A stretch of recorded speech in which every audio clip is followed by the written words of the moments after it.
Hey guys, welcome back to my channel.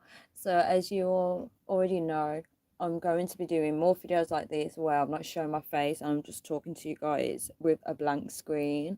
So I hope these videos are okay. But I'm so excited because I'm going to be doing two videos today. I'm going to be doing two live videos, and this one is a short version, and then the second one is going to be about a totally different topic, but it's going to be even longer. So I am very excited to do that. So hopefully there will be no background noise, no distractions, and just me talking. That's wishful thinking, right? So let's get into it, right? So I thought about social media, right? And I've been thinking about different ways it has an effect on me and other people.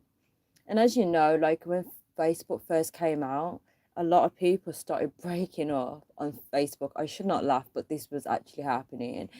And I don't know the main cause of that. It could have been partners could see who their partner was talking to, and vice versa. And it was causing a lot of problems. There were so many separations. It was unreal. But my focus today is on how social media makes you lose friends. Guys, if you want me to talk about any other topics to do with social media, like if you want me to analyze the effects of something of social media, let me know in the comment section because I would love to do that for you. But for today, we're going to be focused on friends, right? And it's a strange one because you think with social media, you have friends on there, you message each other, there's no problems, you stay in contact. If you live from a distance, it helps you to stay in contact with them, find out what's going on with their lives, and vice versa. It keeps you connected, right? But I find with social media, it's actually breaking up friendships. It's actually causing people to become more distant with each other. It's actually making people see the relationship from a different perspective. And I don't think that perspective is reality. And it's hard because with the internet and social media, we believe it's real. We believe everything we see on there is facts, and that's it.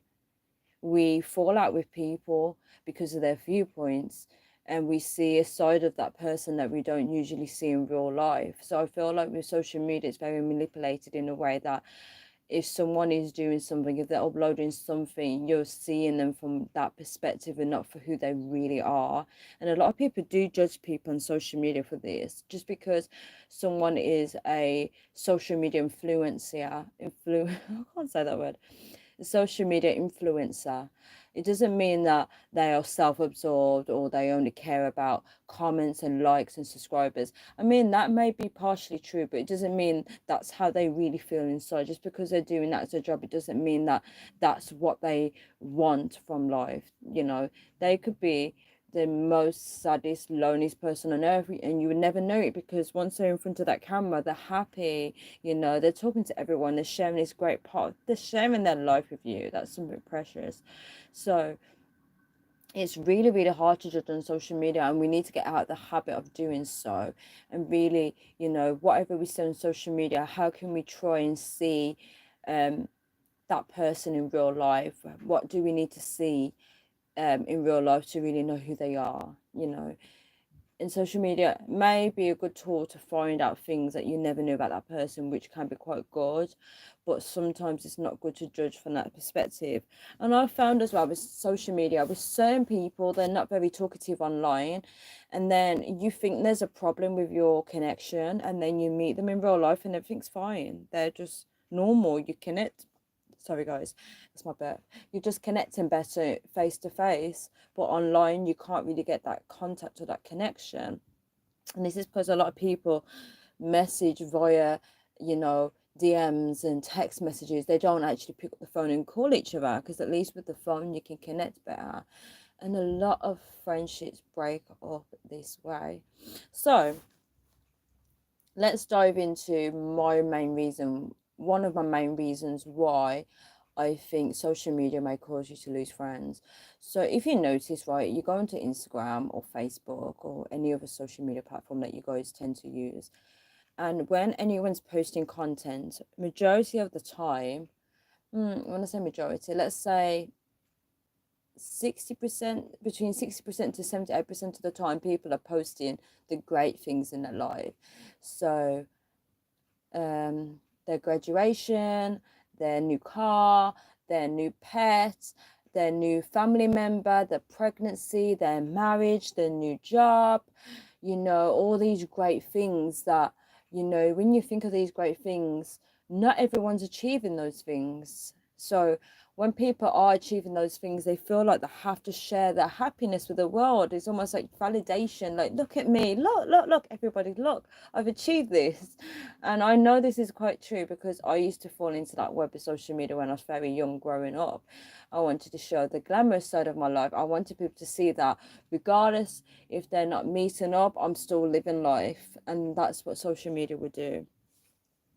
So the dark side of social media is, and this depends on your connection with the person, because I understand you can be friends with someone, you can be best friends with someone, but you can also be friends but not close. So when I say not close, it's not someone you'd fill them in 24/7 on your life. But where some people go wrong is they build this connection with somebody, right? And when they no longer want that connection, dynamics shift. And then that person starts to see the decline on social media. And this is how people tend to lose friends, right? I hope you guys can hear exactly what I'm saying, because I'm charging my phone at the same time.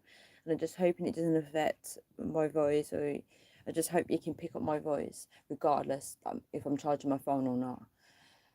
So, as I said, people post a highlight of their lives. So if one of your friends is viewing social media and you haven't filled them in on something, so for example, you get engaged, right? And you've told a few friends, right? But there's just one friend you forgot to tell, or maybe you did not want to tell them because you didn't want their negativity, their bad advice on your relationship or on your future marriage, so you didn't fill them in. However, you've just showcased it to the world. You've put a post up saying you're finally engaged with your hand stretched out, with your ring, your new bling on your finger, and you've posted that to social media, right? But that one friend that you didn't tell sees it. What message is that sending to your friend? It could be telling your friend that they're not worthy of being a part of your life or hearing the latest news.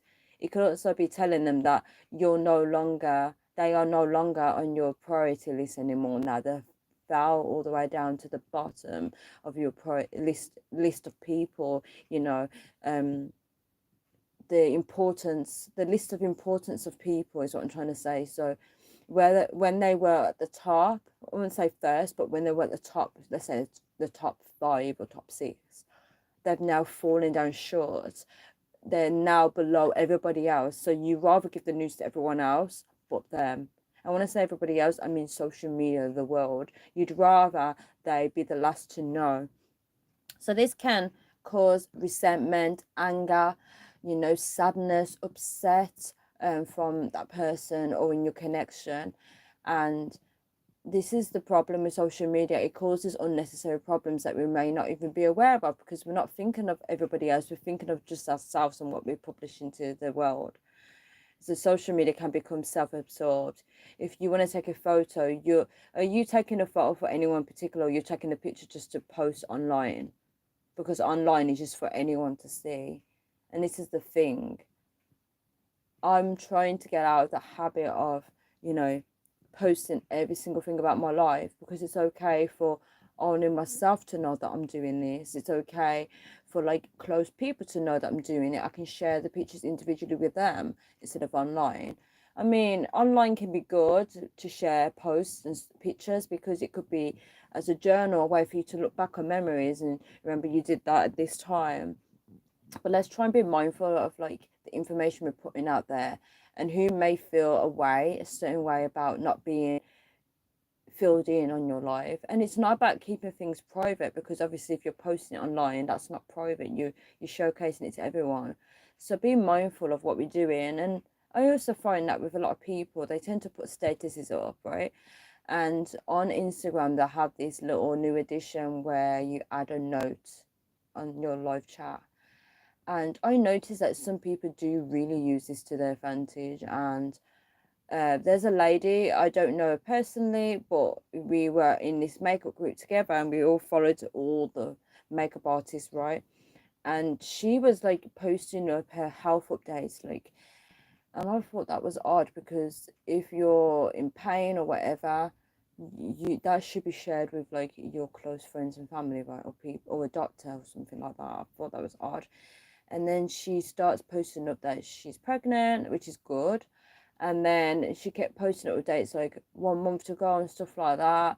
Or the baby, she would even post on a note the baby's here and stuff like that. And I just felt like that's a private, intimate information to give out because it should be shared amongst like your loved ones. You know, like if someone has a baby, it's usually like text or message, the baby's here, and then they say, okay, we're gonna come and see it. So it feels like social media, like intimate moments are being published online and it's losing its meaning. And I wouldn't say it's losing its meaning so much, it's just making people question, where are they in terms of your life? Are they just, are you just like this celebrity that shares all the news and everybody's just watching it like they're reading a magazine? Or are are you thinking about the people that's on your social media and where do they fit into your lives? Or are you just going to be treating them like they are just an audience and a fan base?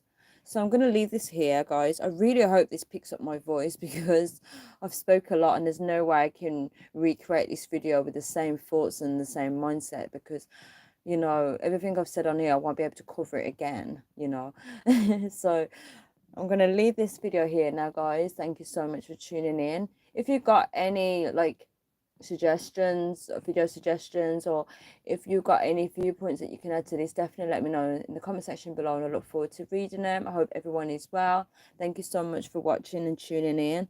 Bye.